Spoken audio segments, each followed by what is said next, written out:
In the American justice system, an execution is designed to be final. Once the sentence is carried out, there is no appeal left to hear. No mistake left to correct. No life left to reclaim. Death is meant to close the case. But history does not always obey the rules we write for it. What if the execution didn't end a life? What if the machinery built to deliver death stopped? What if the state prepared to kill a man and failed? This is not a story of last-minute innocence discovered in time. This is not a story of a pardon or a heroic reversal. This is the story of Michael G. Schiller. A man who entered the execution chamber condemned. Who felt the full weight of the state's decision. And who, against all expectation, walked back out alive. He was branded guilty. Scheduled to die. And then, something went wrong. How does a man survive the exact moment the government decides he should no longer exist? And what does that survival reveal about justice, certainty, and irreversible punishment? Tonight, we tell the full story of the most miraculous execution in American history. A case so rare, so disturbing, that it forces one unavoidable question. What happens when the system gets it wrong, and there is no second chance to fix it? Before he became a name etched into court transcripts. Before his identity was reduced to a number on death row. Michael G. Schiller was simply a man. Not a symbol. Not a headline. Not a monster. He grew up in America, shaped by environment, choices, and circumstance.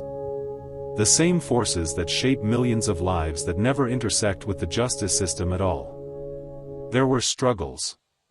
There were mistakes. There were moments that, in hindsight, would later be scrutinized. But there was nothing that foretold an execution. No headlines warning of what was to come. No sense that one day his life would be measured not in years, but in remaining breaths. In the American system, lives don't collapse slowly. They collapse all at once. And for Michael Schiller, that moment was approaching.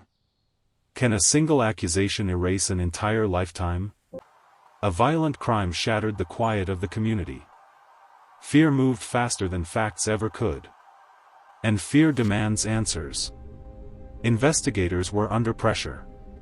The public wanted closure. The system wanted resolution. In moments like these, the goal quietly shifts. From discovering the truth to ending the uncertainty. Michael G. Schiller was arrested.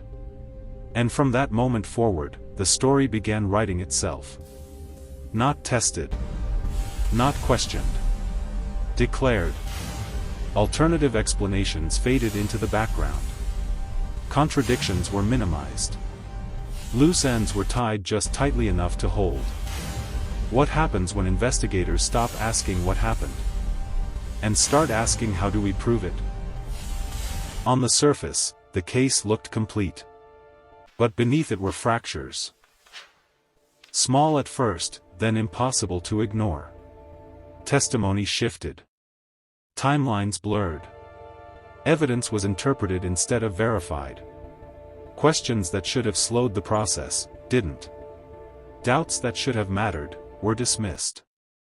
In capital cases, certainty is often an illusion created by repetition.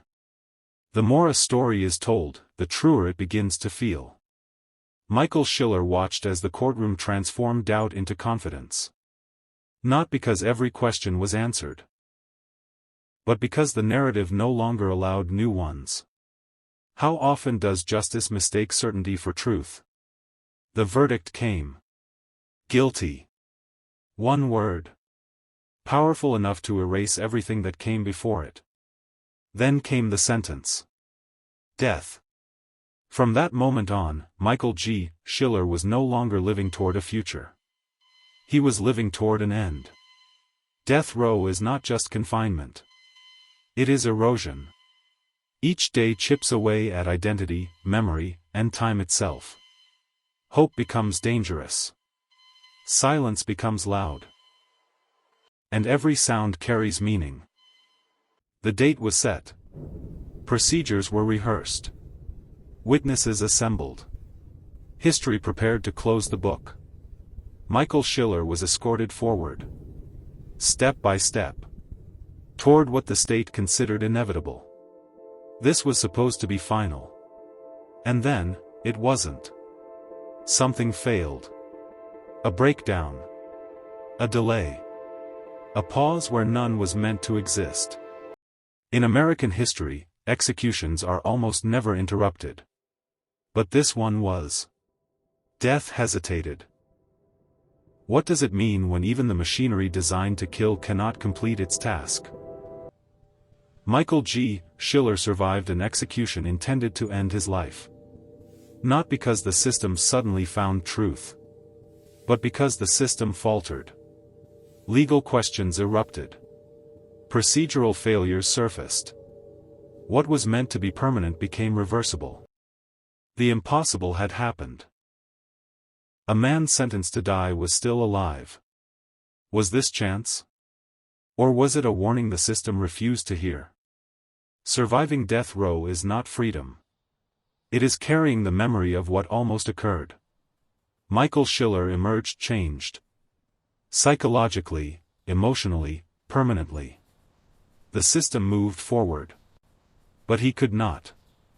How does someone return from the edge of state-sanctioned death? This is not just the story of Michael G. Schiller. It is the story of capital punishment itself. Of irreversible decisions. Of certainty mistaken for truth.